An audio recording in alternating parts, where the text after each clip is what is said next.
Alrighty, and we are live. Hello. Today is Monday, April 10th. I think I got a pretty good show lined up. Some actual NFL stuff happened over the weekend. One pretty big thing with a massive name that we'll get to here in a second. And one pretty cool thing with Jeffrey Simmons. Spoiler.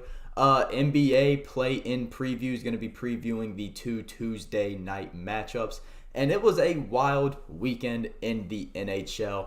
Pretty excited to do today's show. I think it's pretty jam-packed. I think it's pretty fun. Did some new things with the little headlines. So, yeah, without further ado, let's get right into it. With the beginning being the Titans extending defensive tackle Jeffrey Simmons to a 4-year, $94 million contract. When I did the Titans segment just probably like a week ago, it was probably last Monday, this was a big part. Jeffrey Simmons was entering the last year of his contract, and he was the anchor of the best rushing defense in football. Despite the Titans falling off of a cliff, this was their number one priority, and I'm glad they got it done because it needed to happen. Jeffrey Simmons is an absolute animal.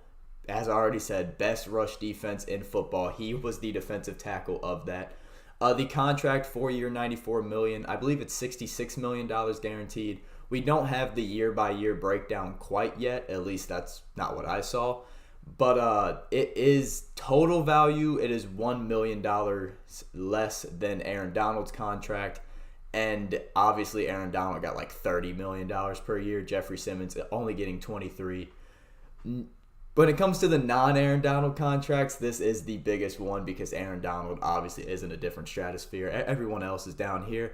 But yeah, Jeffrey Simmons beat out Daron Payne.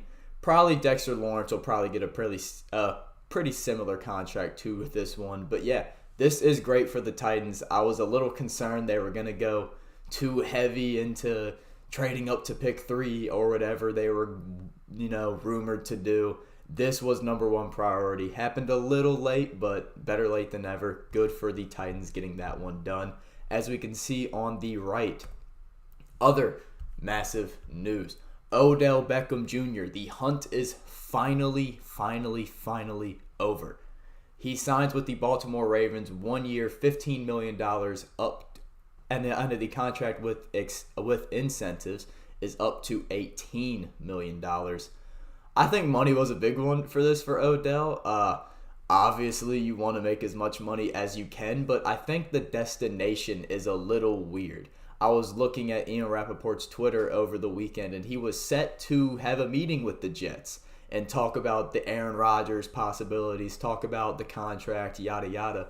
Then this kind of, at least for me, maybe I just wasn't looking in the right places, but this one kind of came as a surprise, especially considering the Lamar news. Maybe Odell knows something we don't, or maybe he just really wanted $15 million and you can't blame him. But yeah, from the Ravens standpoint, yeah, no, you do this. I saw a bunch of people, I'm a Steelers fan, I saw people on like the Steelers subreddit kind of making fun of it, saying like, they got an aging star wide receiver. Yeah, that's better than no aging star wide receiver when you're trying to get your quarterback back. So from the Ravens standpoint, yeah, this is great. Bring him in, 1 year, $15 million deal. He had a great year. It was 2 years ago now, so we'll see if he still has that in him. I think he does. He's ultra talented. A lot of touchdowns with the Rams during that Super Bowl run. And yeah, the hunt's finally over. It was getting kind of annoying last season, especially with the Cowboys and the Giants on Thanksgiving, when like the whole broadcast, like every other play, like Joe Buck would say something like, I'm sure Odell liked that play. Yeah, I'm fucking glad that's done. That was pretty annoying. But yeah, I think the destination was a little weird for Odell's standpoint. I thought the Jets was a lock, but evidently not. Maybe he knows something we don't with the Lamar situation. Or maybe $15 million spoke loudly, and you can't blame him. All right.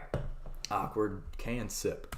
Moving forward, NBA talk. The play-in is set. Over the weekend, the regular season wrapped up, and the Eastern Conference play-in was pretty much set. The Western Conference we'll get to here in a second. But I'm going to be previewing Tuesday's games today.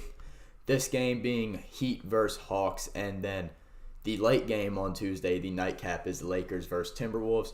But okay, so basically what I did for this, I'm going to try to explain this in a way that doesn't make me sound dumb. So I compared their post All-Star break team stats to the head-to-head stats to see kind of where the differences were, if that makes sense. So you can see where the difference is. Let's just say the Heat scored more points versus the Hawks as opposed to what they usually did post All-Star break, yada yada. I thought that made sense. Explaining it, I see I cannot explain it well, but hopefully when I go through it, it'll make sense. But yeah, post All-Star break, Miami was 2-0 versus Atlanta in their back-to-back in early March, as both teams had the same post All-Star break record in 12-11.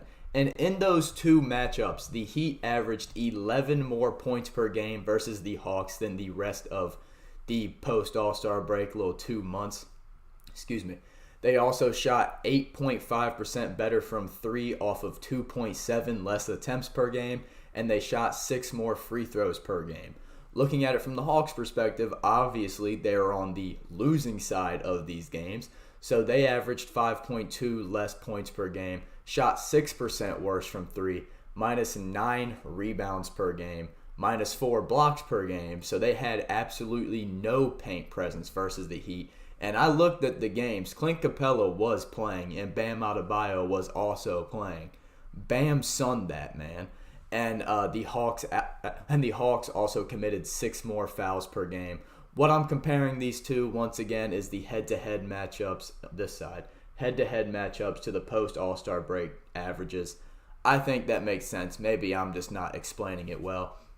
But yeah, one of these post All-Star break games, Trae Young scored like 5 points. The other game, he scored like 23, but committed the late game-sealing turnover. So I think this will be pretty good. This is a rematch of the 1 versus 8 seed just 2 years ago. Maybe that was last year. But yeah, we see the paint presence is a massive thing for the Hawks. They had none. In the 2 games versus the Heat. And the Heat's offense, 11 more points per game, shooting a lot better from 3 off of less attempts. The Heat, they didn't dominate the back-to-back because one of the games, I'm just turning this light off. One of the games was only by 2 points, but they won back-to-back. I don't see it going any differently on Tuesday night, but maybe that'll be wrong. Maybe Trae Young has I don't want to say vintage Trae Young game, but maybe he has a great game because the Hawks will definitely need it, as I think the Heat take Tuesday night, as the head-to-head numbers don't really lie. Moving on to the Tuesday nightcap, 7-seed Lakers versus the 8-seeded Timberwolves. For a split second, actually, Rudy Gobert punching Kyle Anderson is hilarious. I feel like the one guy you're beefing with is Kyle Anderson. I just think that's funny. Like, it's Kyle Anderson and like Rudy Gobert. It's been a bit of a rough thing for the Timberwolves. But going into this play-in, I don't think they should punish him. Just play him. You're trying to win. Like, you are trying to win a playoff play-in series. Play him. You want to win. But yeah, looking at the post All-Star break head-to-head record. The Lakers 1-1 versus the Timberwolves. They both they split. I believe it was back-to-back. They split the back-to-back with Anthony Davis scoring 38 points in both of those games. Post All-Star break, the Lakers had the best record in the West at 16-7, as the Timberwolves were 11-10 after the break. Also, something cool I saw was post All-Star break, the Timberwolves shot the second best three-point percentage. That was pretty interesting. Didn't know that.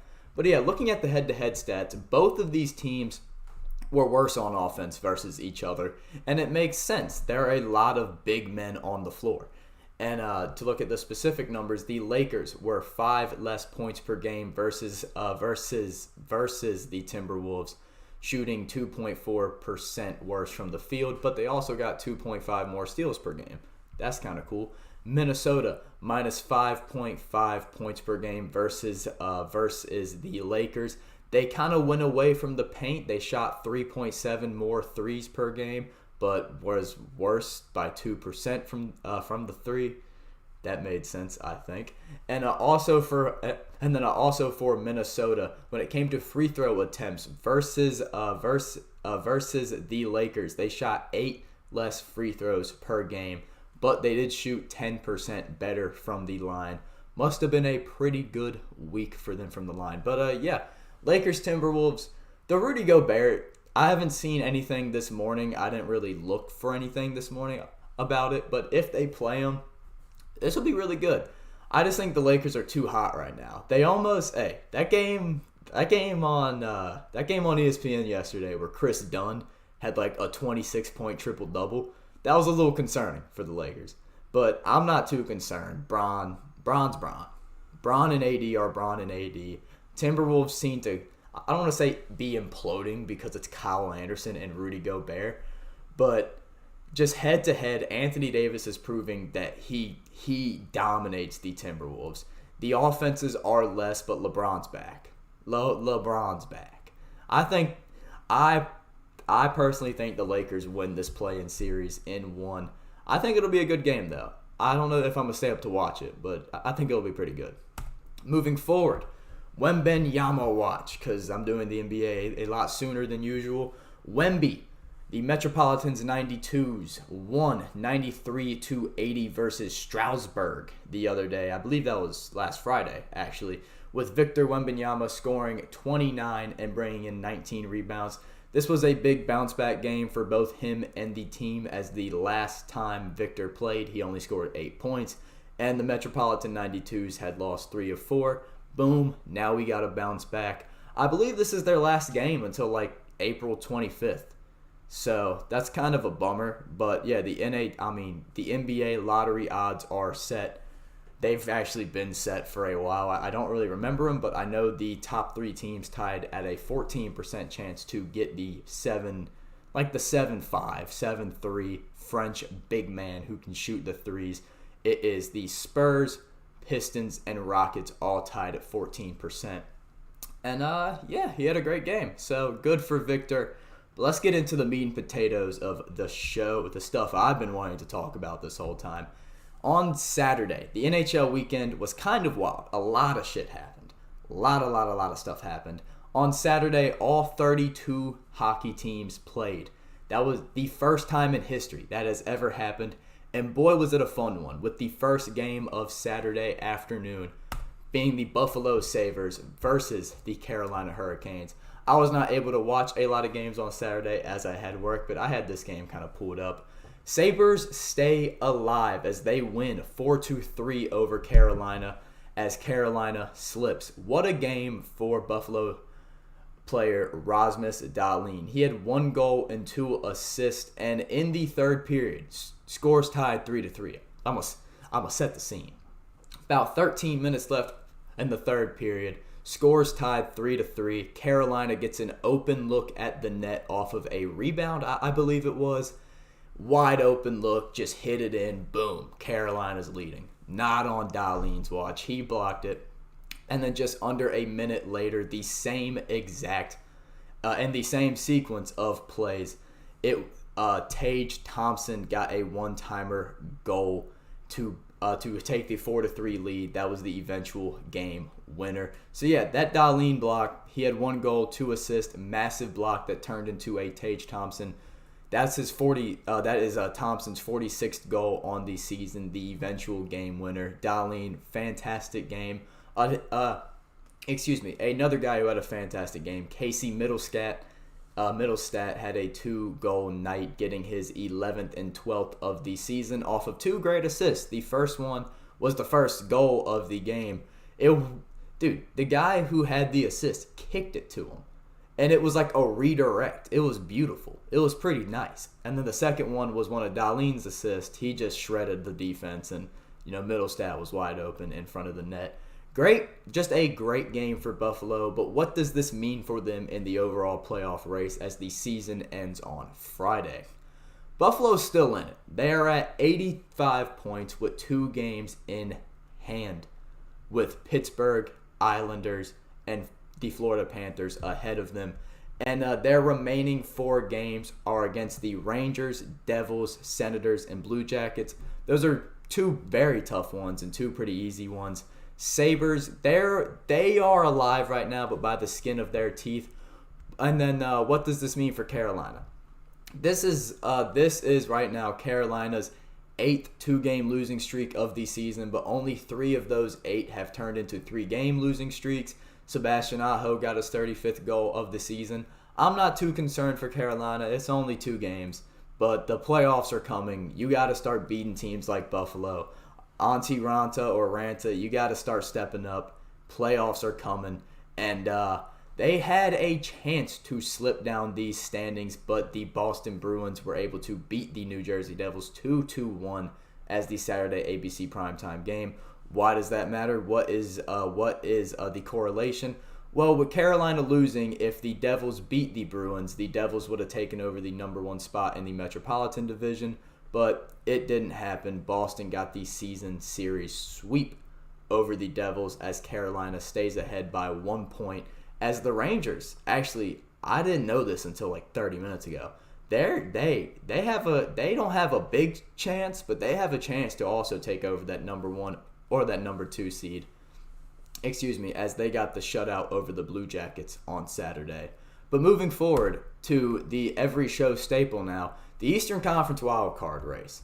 Buffalo needed some of these teams to lose, and then they just didn't. Not of the 3 teams, all 3 teams have now won minimum 2 straight. Florida got the 4-2 win over Washington, with 2 of those 4 goals coming in the final minute. Matthew Tkachuk, their star player, their franchise guy, has been a dog these last 5 games. 11 points in the last 5, as Florida's last 2 remaining games are they're at home versus the Maple Leafs and at home versus the Hurricanes. They have a pretty rough 2 games left, as they are tied with the Islanders, who got the 4-0 shutout over the Flyers on Saturday. That is Vezina Trophy contender. He isn't going to win it because of Linus Ullmark, but Vezina Trophy contender Ilya Sorokin's 6th shutout of the season. In the last 2 games for the Islanders, they have a 10-1 scoring differential, as Bo Horvat, the man they traded for back in January, has back-to-back 2-point games. The third team currently out of the wild card at 90 points, as the Islanders and Panthers both sit at 91 points. Pittsburgh got a massive 5-1 win over Detroit on ABC, as now they have a 9-2 scoring differential over the last 2 games, with Tristan Jarry, their goaltender, posting a .958 save percentage over the last 2 games. Their remaining 2 games are extremely easy. Pittsburgh still has a chance to get in, because their remaining 2 games are against Chicago and then at Columbus. As I forgot to mention, the Islanders' last 2 remaining games are at Washington and at home versus Montreal. So the Islanders have a pretty easy schedule. Washington's no pushover, but Montreal is. The Penguins have 2 pushovers trying to tank for Connor Bedard. We'll talk about him later. That guy's an animal. He posted some great games. Penguins, 2 very easy pushovers, Chicago and then Columbus. What are we doing? That's easy. And then the Panthers, currently on a 6-game win streak now. They're killing it. But they got Toronto and Carolina. Those are not pushovers. Those are going to be rough for Florida, as they're somehow getting in. I didn't think they would for some time there, but they're going to get in. Mark it down. That's my prediction. I'm excited to watch it because Matthew Tkachuk's been an absolute animal. Their goaltender Alex Leon posted another great .9 or better game. So moving forward, I pressed that a little prematurely, but the Tampa Bay Lightning are on a losing streak. Make it a 3-game losing streak, as they are 3-7 in their last 10, as they lost 7-4 versus the Senators on Saturday. 3 of their 4 goals came on the power play.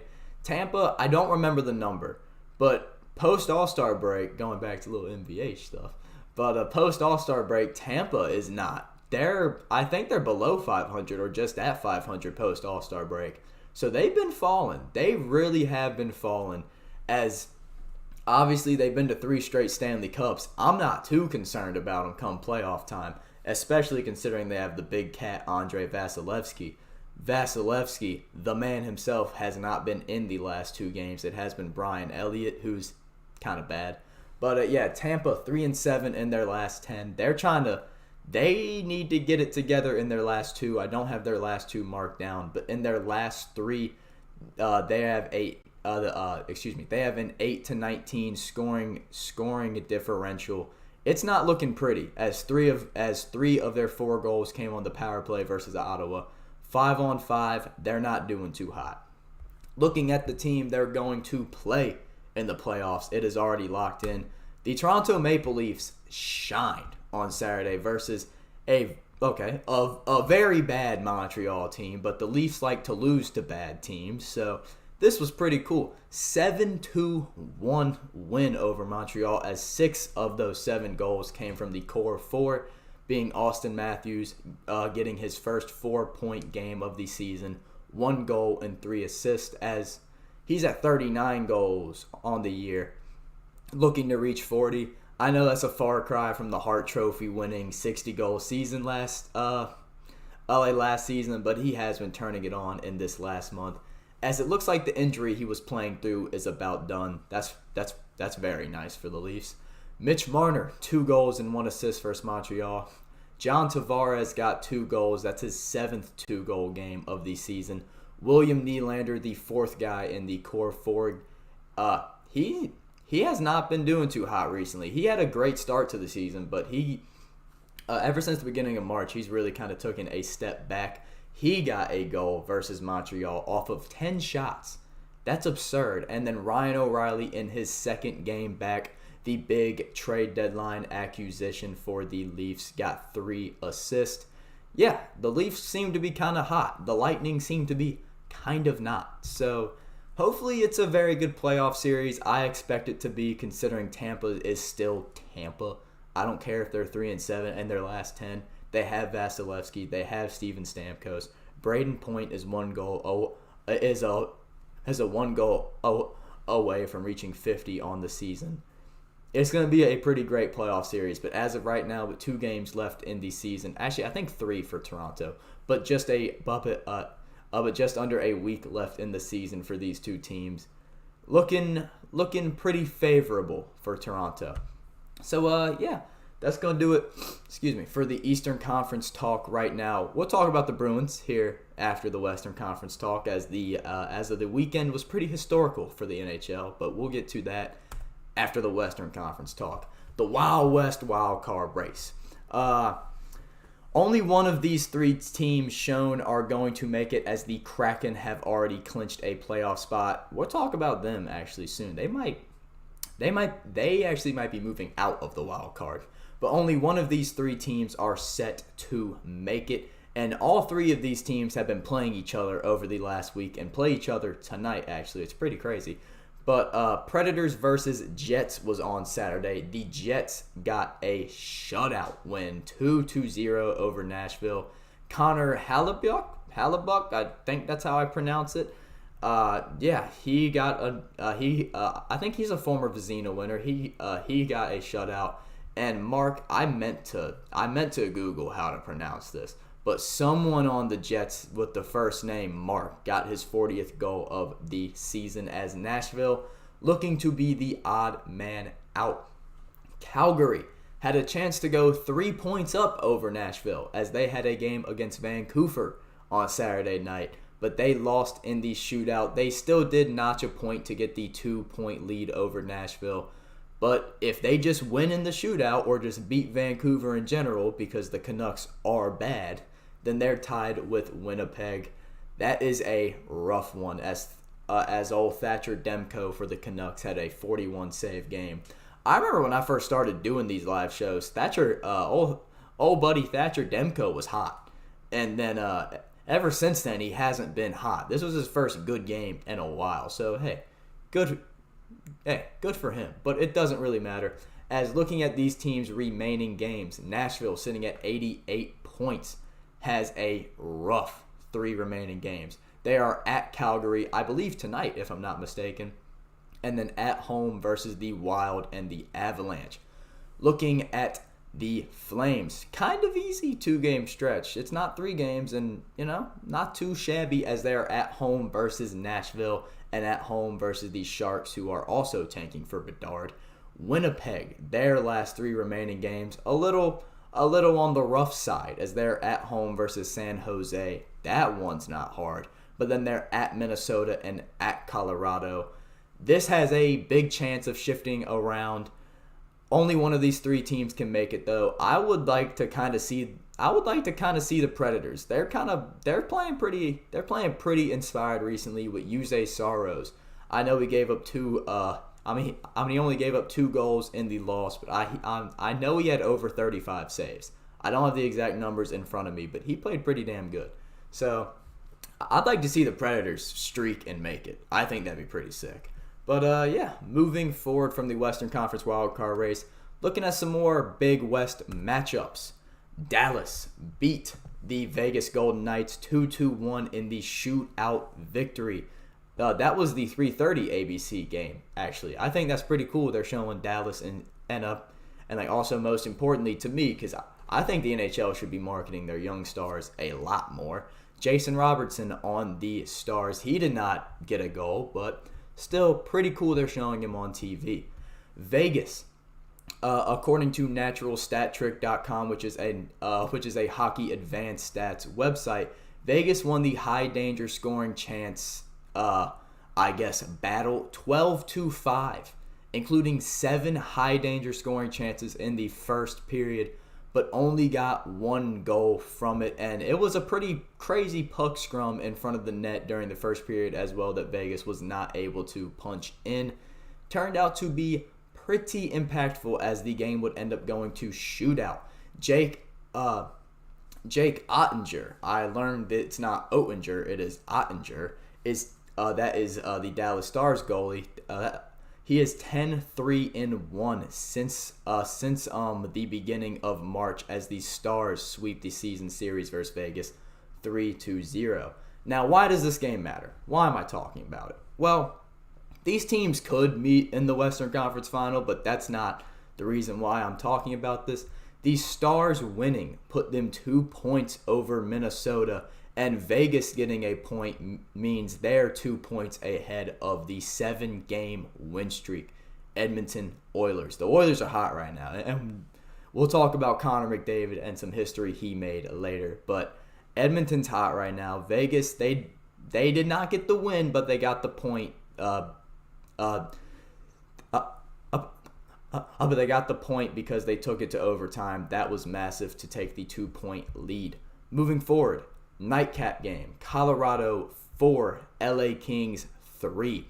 Avalanche also played last night versus the Ducks, squeaking out an overtime win. I thought that would have been a blowout. It wasn't, but Colorado, with the back-to-back on Saturday and Sunday, got the first seed in the Central Division as all 3 top teams, Colorado, Dallas, and Minnesota, are all at 79 games played, and Colorado is at 104 points. Dallas 102, Minnesota 100. But the Kings are concerning. I kind of mentioned this in the Western Wild Card race little segment, but the Kraken have a chance to overtake the Kings as the Kings are on a 3-game losing streak, and they outshot Colorado 41-23, including 18-4 in the first period. Colorado obviously still first in the Central as old Nathan McKinnon 2-goal game last night versus Anaheim, including the game winner. Mikko Rantanen, he's just upping his goal number past 50. I don't know what it is now. That's kind of why I said that. But Mikko Rantanen's playing out of his mind right now. But the Kings, definite risk of losing their 3 seed in the Pacific to the Kraken, as the Kraken are beating the hell out of some terrible teams. I don't have them in front of me, but it's like the Blackhawks, the Sharks, and just some more bad teams. So, hey, good for the Kraken. They're beating the hell out of teams they should beat the hell out of. Good on them. But some pretty impactful matchups as all 32 teams played on Saturday. And going to the WHL, looking towards the draft, getting away from the playoff talk, looking towards the teams that are tanking for this man. They're tanking for this man, Connor Bedard, a Regina Pats player. It is the playoffs, and there were two more crazy games. I believe the last time we talked, it was tied 2-2. I think the series was tied 2-2, and the Saskatoon Blades took Game 5, winning their third straight game 4-2 as Bedard scored those 2 goals. And Game 6, elimination game. Regina Pats, the team Connor Bedard's on, not McDavid, it'd be cool. But the team Connor Bedard's on went up 3-1 in the middle of the second. Fast forward roughly 10 minutes, 1 minute into the third period. Saskatoon tied it up, but 1 minute later, the man himself, Connor Bedard, netted a goal, which ended up being the game winner, as he also had 3 assists. That's kind of wild. He had 3 goals and 3 assists over the last 2 games, as Game 7 is tonight. Will this be Connor Bedard's last game in the WHL, or will it be the beginning of something really cool? We'll have to see tonight. I'll talk about that on Wednesday. But moving forward, I believe the last thing in the show... No. Oh, yeah. That's right. I made this. The lottery odds did change, actually. I don't know what prompted it to change. Maybe it's the fact that Anaheim got a point versus Colorado last night, taking the game to overtime. But the standings changed as the Blue Jackets got shut out by the Rangers 4-0, and Chicago lost to the Kraken by like 6 goals. Anaheim, notching the point, shot them down. They were first in the Connor Bedard odds at 25% to land the number 1 pick. Now they're at 3. Columbus Blue Jackets are now in that number 1 spot. The Chicago Blackhawks, who went all in on the tank, are in that number 2 spot, and Anaheim is in that number 3 spot. But without further ado, let's talk history. Let's talk the history-making weekend. I tried to make that look cool, but it just didn't really work. It happens. But Boston Bruins, back-to-back over the weekend. Previously mentioned, they beat the Devils 2-1, and then due to a David Pastrnak hat trick last night, they beat the Flyers 4-3 or 5-3 or something like that. But the score doesn't matter. The back-to-back wins gets them to 63 wins, which broke the all-time NHL record for wins in a season, with 2 or 3 left to go, as the David Pastrnak hat trick made him reach 60 goals on the season. I watched the game versus the Flyers last night as that was on TNT. It was kind of cool to see history happen because the Bruins are having such an unreal season. The Bruins, what can you say about them that hasn't been said? Pasternak's been having a fantastic year, capping it off with a hat trick to reach 60. Are you kidding me? And the Bruins 63 wins with some games left to go. As I don't know the numbers, but I think they're 3 points behind the 1976 Montreal Canadiens to break that record. It's absurd right now. But Connor McDavid also over the weekend, I believe he had 3 points versus the Sharks, which put him at 150 points on the season. I think he's the 6th player of all time to get that number. It's either 6th or 7th player all time to get that number. But Connor McDavid and his 2022-2023 campaign, he is the first player in 27 years to reach that 150-point mark. The last guy to do it was Mario Lemieux in, I believe, 1995 or 1994. Finally, Sidney Crosby reached 1,500 points in his entire career. Fucking unreal, and he's the 7th player of all time to do it with one team. A history-making weekend as all 32 teams played. It was unreal. What an unreal weekend for the just for hockey in general. That is the show, but what an unreal weekend for hockey. It was honestly really cool to be able to watch it as some history was made. The wild card races have heated up some pretty big matchups in the top of the standings. And yeah, Connor Bedard was phenomenal. Looking at the NBA, I'm excited for the play-in. I think what I was saying made sense. Maybe it didn't, but I think what I was saying made sense. And the NFL, we saw two pretty key signings for two franchises. One a little confusing, that is the Odell one. It's a little confusing, but Jeffrey Simmons, about fucking time the Titans did that. 4 years, $94 million. Yeah, that's going to do it for me today. I'll be back Wednesday doing a show, updating on these wild card races, as that's in every that's an every show thing, talking about the play-in games that are going to be played Tuesday night. The Regina Pats Game 7 tonight. I'm excited for it. A lot of good hockey on tonight too. Maple Leafs Panthers is the ESPN Hulu hockey night, as 9 o'clock on ESPN. The Wild play the Blackhawks. No one gives a fuck about the Blackhawks. Let's be